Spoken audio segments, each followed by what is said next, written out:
কয়েক পিস কাতলা মাছ আমি নুন হলুদ মাখিয়ে নিয়ে নিলাম। এবার মাছগুলো ভেজে নেব। মশলা হিসেবে আমি নিয়ে নিয়েছি আদা কুচনো, রসুন, পেঁয়াজ, লঙ্কা, লবঙ্গ, এলাচ এবং জয়িত্রী। এটাকে আমি পেস্ট করে নেব। মাছগুলো ভেজে নিয়ে তেল গরম করে তার মধ্যে এলাচ এবং তেজপাতা দিয়ে দিয়েছি এবং দিয়ে দিলাম একটা টমাটোটা আমি মাঝখানে কেটে দিয়েছি। এর মধ্যে দিয়ে দিলাম পেঁয়াজ, আদা, রসুনের পেস্ট, আরও দিয়ে দিলাম জিরে বাটা, পরিমাণ মতো নুন হলুদও দিয়ে দিয়েছি।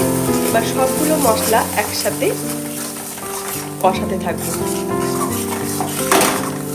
লো ফ্লেমে কষাবো মিনিট 5। মশলা থেকে তেল বেরিয়ে এসেছে, এবার জল দিতে হবে।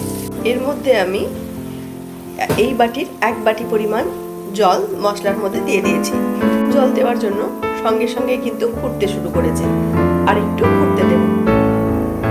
গ্যাসের ফ্লেম কমিয়ে একে একে মাছগুলো দিতে থাকবো।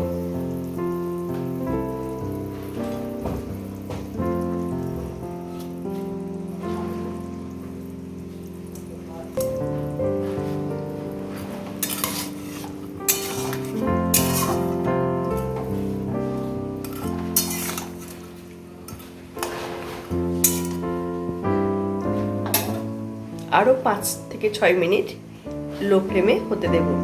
গ্যাসের ফ্লেম বন্ধ করে দেব। কাতলার তেল কালিয়া হয়ে গেছে। কাতলা মাছের তেল কালিয়া সম্পূর্ণ তৈরি।